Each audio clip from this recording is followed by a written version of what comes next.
दोस्तों SSC CGL 2025 का pre बहुत नज़दीक है। आपका स्कोर है वो 40 से 45 के पास स्ट्रगल कर रहा है या फिर उससे भी कम पे स्ट्रगल कर रहा है, तो आपको क्या करना चाहिए? आपको सबसे पहले हार्ड वर्क नहीं छोड़ना, हार्ड वर्क आपको करना ही करना है। स्मार्ट वर्क हमेशा हार्ड वर्क से निकल के आता है, तो आपको हार्ड वर्क तो करना ही है।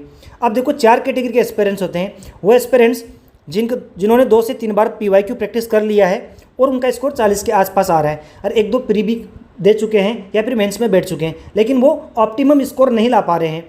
और वो एस्पिरेंट्स 2 नंबर पे कि जिन्होंने कोचिंग कंप्लीट कर ली और 1 बार पीवाईक्यू कर रखे हैं, और वो एस्पिरेंट्स जिन्होंने जस्ट कोचिंग कंप्लीट की है, और चौथी कैटेगरी के वो एस्पिरेंट्स जिनका कोर्स अभी चल रहा है, जिनका सिलेबस चल रहा है। तो 4 कैटेगरी में एस्पिरेंट्स हैं। आप चारों को कैसे ऑप्टिमम तक पहुँचेंगे?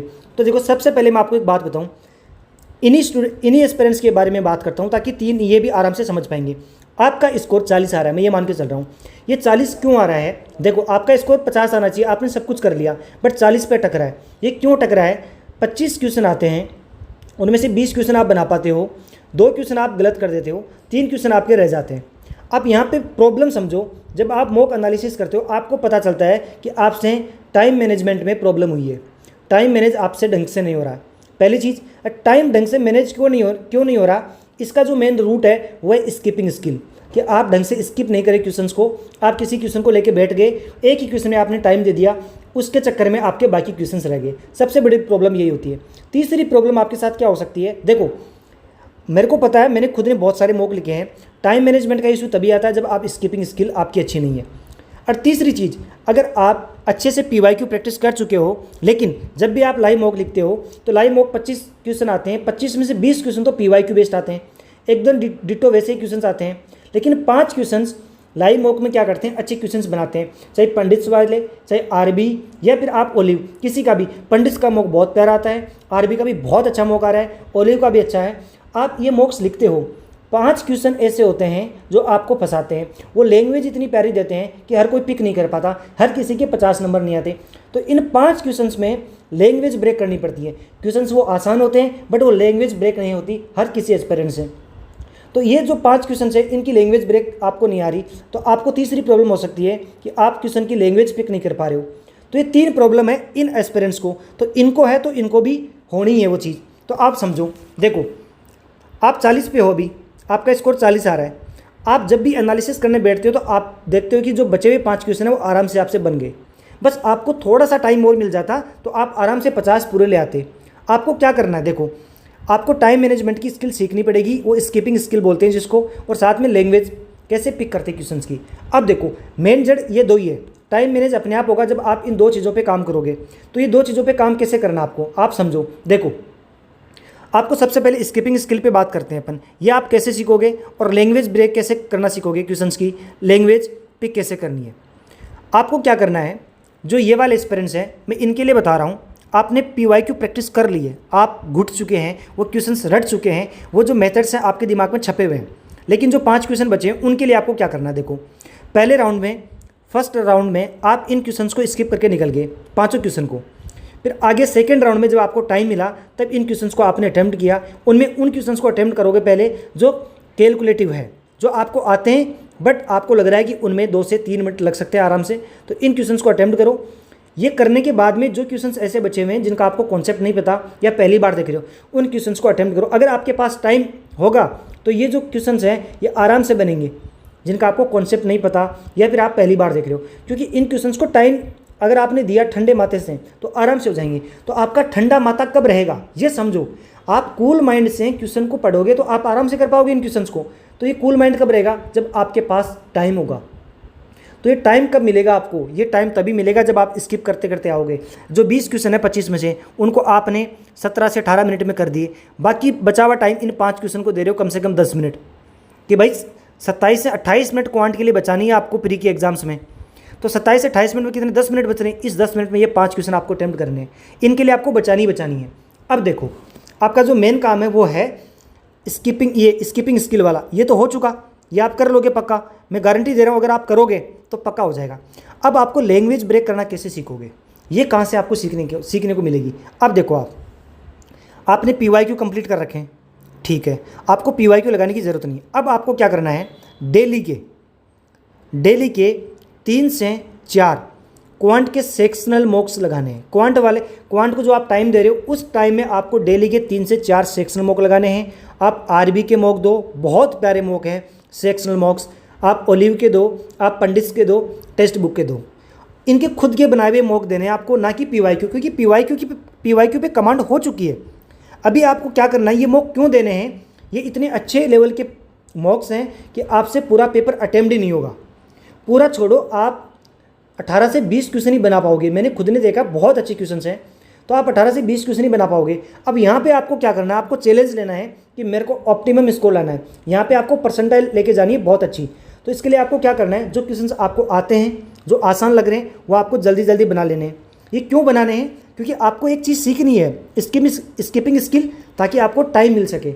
आप 20 क्वेश्चन बना लोगे, उसके बाद आपके पास अगर 5 मिनट मिलती है तो इस 5 मिनट में आप 2 से 3 क्वेश्चन भी बना लिए या 2 ही बना लिए, मेरी गारंटी है आपकी इन मॉक्स में जो परसेंटाइल आएगी 99 परसेंटाइल से ऊपर आएगी। तो आप इस बात को तवज्जो दो कि आपको स्किपिंग स्किल तो सीखनी पड़ेगी, आपकी मजबूरी है। एसएससी में सिलेक्शन लेना है तो आपको स्किपिंग स्किल सीखनी पड़ेगी। अब देखो, ये जो 5 क्वेश्चन बचे, अब ध्यान दो, सबके सब ध्यान दो, बहुत इंपॉर्टेंट बात है। आपने स्किपिंग स्किल सीख ली, अब ये जो 5 क्वेश्चन बचे इनको कैसे करोगे, जो लैंग्वेज वाले क्वेश्चन हैं। अब ये देखो, आप आरबी के मॉक दोगे, आरबी के मॉक में बहुत अच्छे अच्छे क्वेश्चन आपको लैंग्वेज वाले मिलेंगे। तो आप जैसे जैसे मॉक लिखते जाओगे वैसे वैसे आपको क्या लैंग्वेज वाले क्वेश्चंस देखने को मिलेंगे, और धीरे धीरे आपकी हैबिट बन जाएगी इन क्वेश्चंस को देखने की, और अपने आप लैंग्वेज पिक करना सीख जाओगे। तो आपको ये काम करना है, डेली के 3 से 4 सेक्शन मॉक दोगे। पहले में थोड़े कम परसेंटाइल आएगा, फिर थोड़ा और अच्छा आएगा, ऐसे करते करते आपका परसेंटाइल देखना बहुत अच्छा होगा। आरबी के मॉक खत्म हो जाए, आप पंडित के शुरू कर दो, उनके खत्म हो जाए, टेक्स्ट बुक के शुरू कर दो। लेकिन आपको सेक्शनल मॉक देने हैं, क्योंकि सेक्शनल मॉक से आपकी दो वीकनेस है, क्योंकि पीवाईक्यू आपका डन है, आपकी जो वीकनेस है स्किपिंग स्किल की और लैंग्वेज पिक करने की, तो ये दोनों चीज़ आपको ये मॉक देंगे सेक्शनल मॉक। लैंग्वेज वाले क्वेश्चंस आपको सेक्शनल मॉक्स में मिलेंगे और स्किपिंग स्किल भी आप सीख पाओगे। तो आपकी जो सबसे बड़ी प्रॉब्लम थी वो ये 2 प्रॉब्लम है, ये दोनों प्रॉब्लम आपको सेक्शनल मॉक देंगे। ये काम करने के बाद, मैं इन एस्पिरेंट्स की बात कर रहा हूँ, इनको एक काम और करना है जो सबसे इंपॉर्टेंट है, देखो, आपने 3 से 4 सेक्शनल मॉक दिए।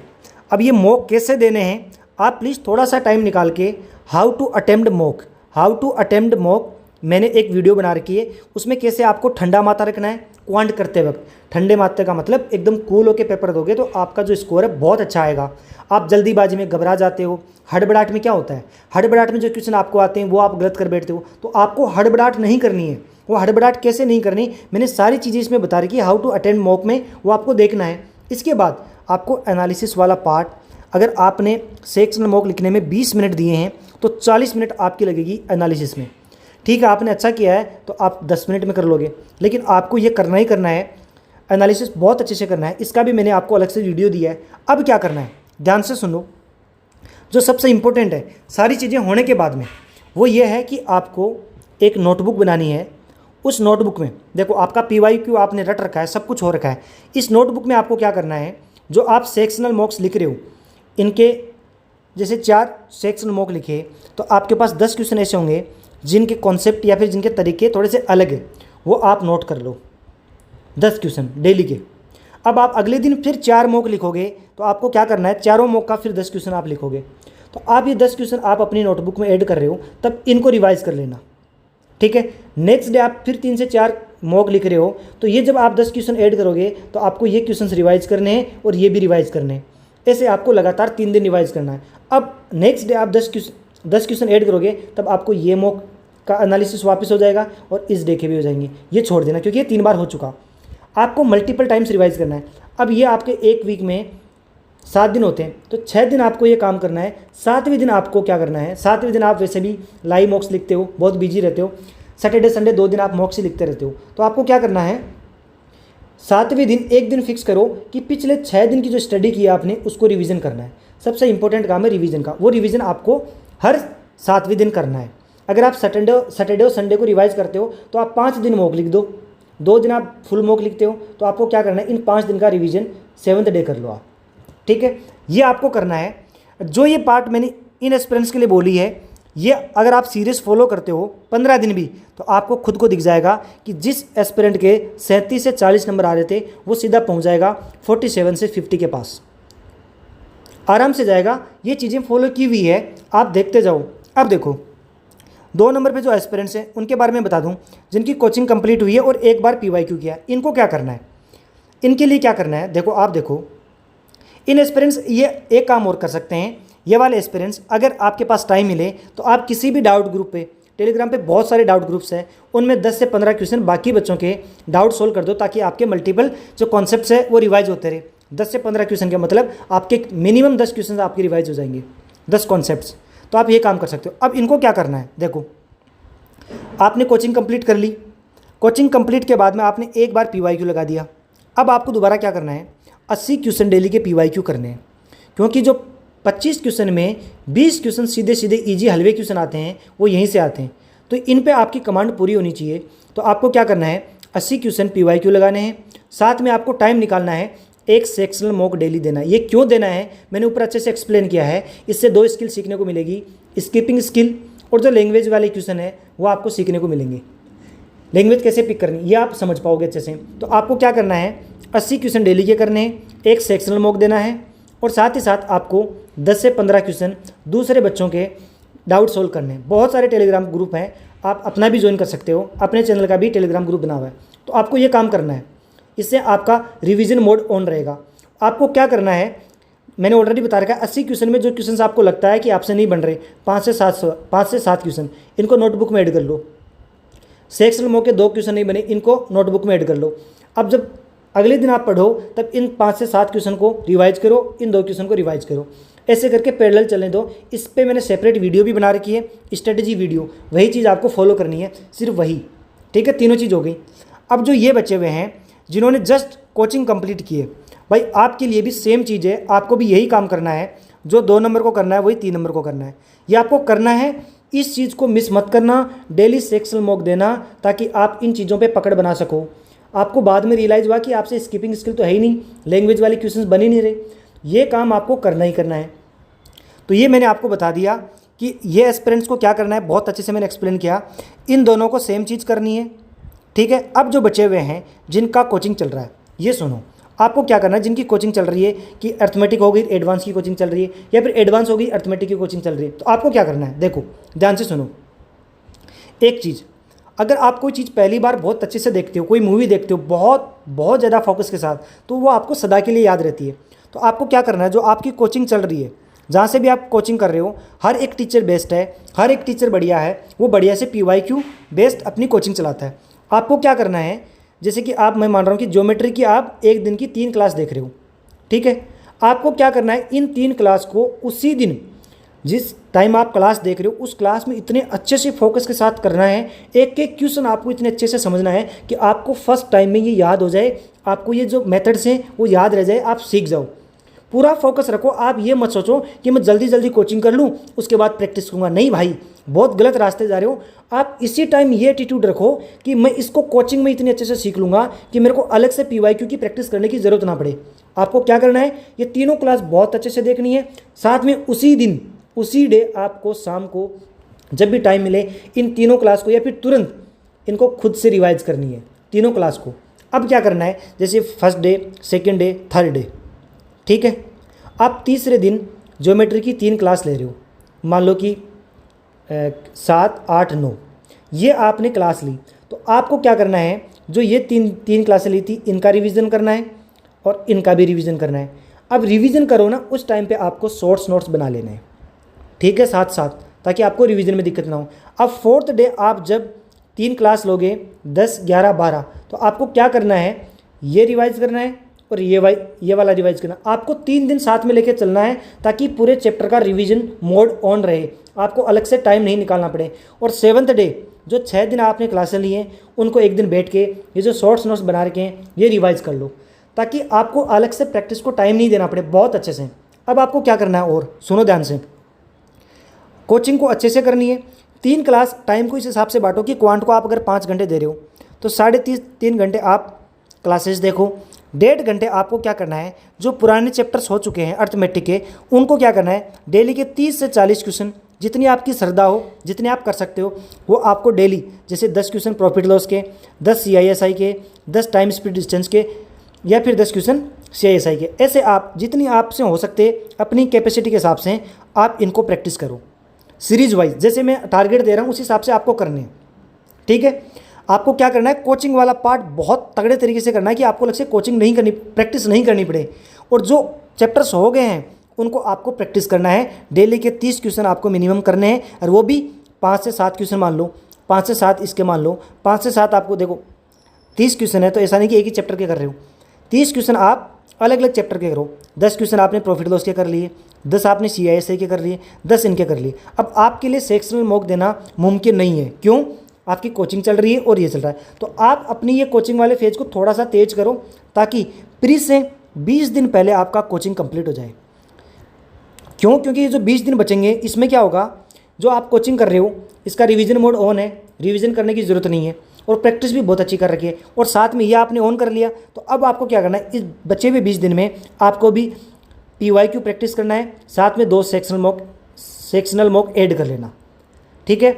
आपको भी सेक्शनल मॉक्स देने हैं और थोड़ा सा स्पीड करो अपनी इस कोचिंग वाले फेज को। तो मैंने बहुत अच्छे से एक्सप्लेन करने की कोशिश की है, हर एक एस्पिरेंट को लेके मैंने सब कुछ बताया है। अब आप अच्छे से प्रैक्टिस करो। और वो एस्पिरेंट्स आप देखो जिनकी कोचिंग हो चुकी है, जो PYQ लगा चुके हैं, लेकिन PYQ में उनको टाइम लगता है, उनको एग्ज़ाम अप्रोच नहीं पता, मेथड्स नहीं पता, या फिर रिपीटर्स मान लो जिनके 40 नंबर आ रहे हैं, 35 नंबर आ रहे हैं, वो सबके सब एक बात सुनो, बहुत सारे ऐसे क्वेश्चंस होते हैं जो 15 सेकंड में बन सकते हैं, लेकिन आपको वो क्वेश्चन ईजी लगते हैं और आप उसको 50 सेकंड में बना रहे हो, ये गलत बात है भाई। ईजी क्वेश्चन का मतलब है 20 से 30 सेकंड, मॉडरेट क्वेश्चन का मतलब है 60 से 90 सेकंड, टफ क्वेश्चन का मतलब है 90 सेकंड से ऊपर। तो आपसे क्वेश्चन बन रहे हैं बट आप टाइम ले रहे हो, तो आपको एग्जाम अप्रोच आनी चाहिए। जो क्वेश्चन 20 सेकंड में बन रहा है वो आपसे 50 सेकंड में बन रहा है। आपको खुश होने की ज़रूरत नहीं है, आप नुकसान कर रहे हो खुद का। ये देखो आप 2 ईजी क्वेश्चन सोल्व कर रहे हो, उसमें आपसे एक ही बन पा रहा है। तो एग्ज़ाम अप्रोच आपको सीखनी है। अब देखो मैं अर्थमेटिक की प्रैक्टिस करवा रहा हूँ, PYQ बेस्ड है पूरी, PYQ का एकदम अच्छे अच्छे क्वेश्चंस का निचोड़ है, बहुत अच्छे से मैंने एकदम अरेंज वे में topic wise type wise solve करवाई है, एकदम तगड़े तरीके से। और जो कैलकुलेशन के मेथड्स होते हैं, डिजिटल सम हुआ, यूनिट डिजिट हुआ, अप्रोक्सीमेशन हुआ, ऑप्शन से हुआ, ये सारे तरीक़ों से मैं आपको क्वेश्चन सोल्व करवा रहा हूँ, एकदम एग्जाम ओरिएंटेड। तो आप यहाँ से भी प्रैक्टिस शुरू कर सकते हो। अगर आपको प्रॉब्लम आ रही है PYQ सोल्व करने में, आप यहाँ से कर लो, मेरी गारंटी है आप 45+ स्कोर करोगे। अगर जो मैं PYQ करवा रहा हूँ उनको बहुत अच्छे से प्रैक्टिस कर लेते हो, उन मेथड्स को आप सीख लेते हो। तो धन्यवाद दोस्तों, काफ़ी लंबा वीडियो हो गया, मिलते हैं अगले वीडियो में। जय हिंद दोस्तों।